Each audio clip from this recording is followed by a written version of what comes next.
Part B. In this part of the test, there are 6 short extracts relating to the work of health professionals.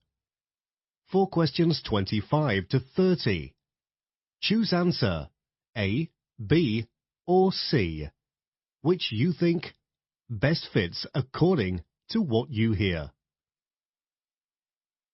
Question 25. You hear part of a training session for dental students. Now read the question.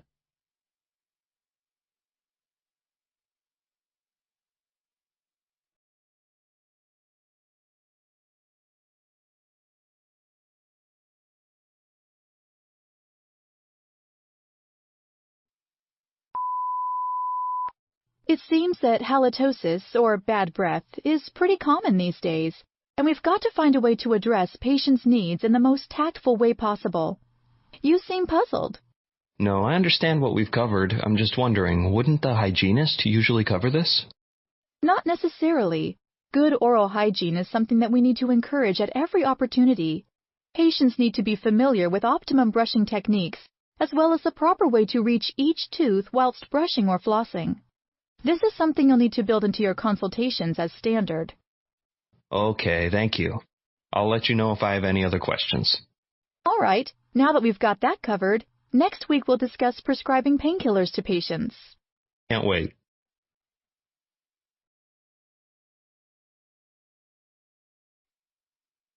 Question 26.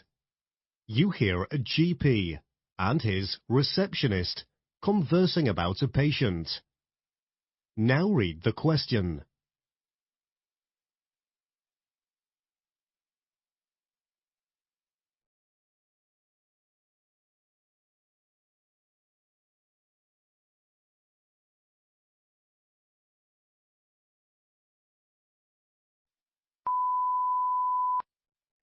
Mrs. David called again, and she's really keen to see if you could fit her in today. I had a look at the list this morning, and unless I'm mistaken, it looks like we're pretty blocked up today. Actually, Mr. Lopez called in to switch from today to Monday. The cancellation means that Mrs. David could potentially come in today at 4 p.m. You know, the last thing I need is to start making last-minute changes only to find out that Mrs. David just has another migraine or something. We've got some pretty nasty viruses going around.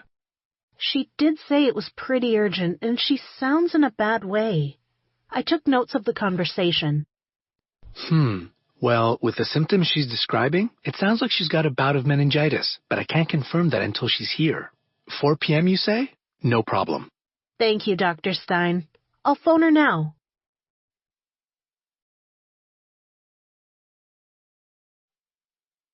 Question 27. You hear a staff meeting between junior doctors and their seniors. Now read the question.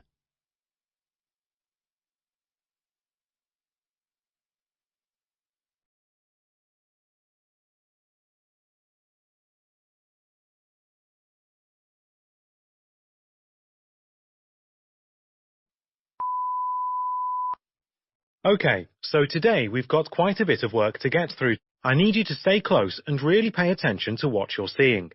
Being able to deal with young service users is an art, and if you're good, and I mean really good, you have the potential to really brighten these children's and in turn their parents' lives. We'll do a quick round and see the patients. A lot of them will have just had surgery, so we'll need to cheer them up a little.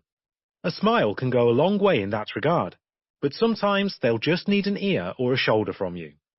Don't worry, you'll get used to playing the proverbial big brother.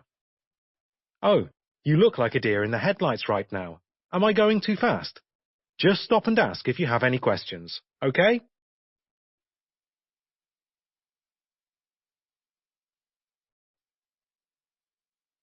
Question 28. You hear a conversation between 2 nurses. Now read the question.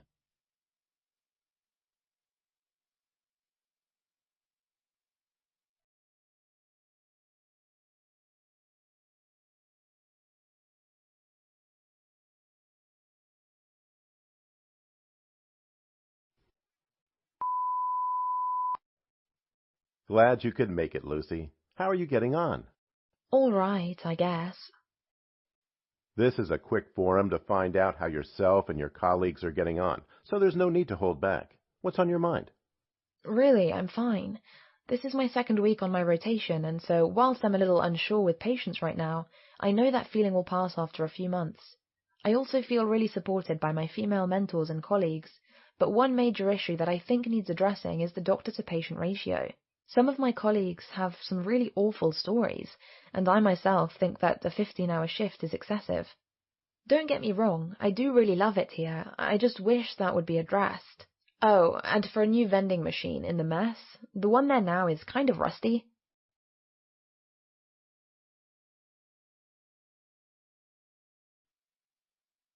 Question 29. You hear doctors discussing an emergency.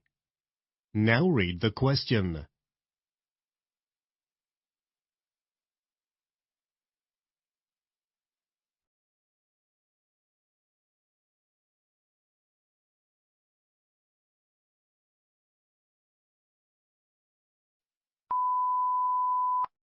Would you help me, please?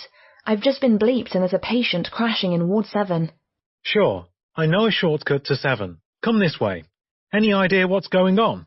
Heart rate is 110 BPM. BP is 210/90. His respiratory rate is high, but his temperature is normal. Okay. Were you given anything else? Not really. I remember that I've seen the patient before, and the most I know is that he was admitted with a renal problem associated with acute dehydration. Right now, I don't know what's going on, just that it's an emergency. We've really got to be quick. Right behind you. I'll do my best to help. It sounds like he'll need hemodialysis urgently.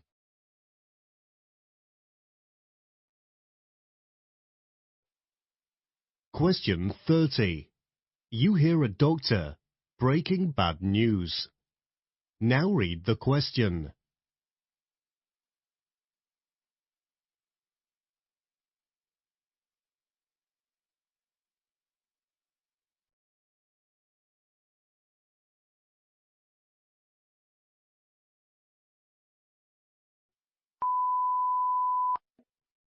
You had us a little worried there. I had myself a little worried there, too. You know what? Not a lot of people can take a tumble like that one day and have a smile that bright the next. I'm very proud of you, Mrs. Fernando. Thank you. Alright, like I explained to you, you've picked up a little hematoma from your trip, so I'd like to prescribe some ibuprofen for you. You can pick it up over the counter.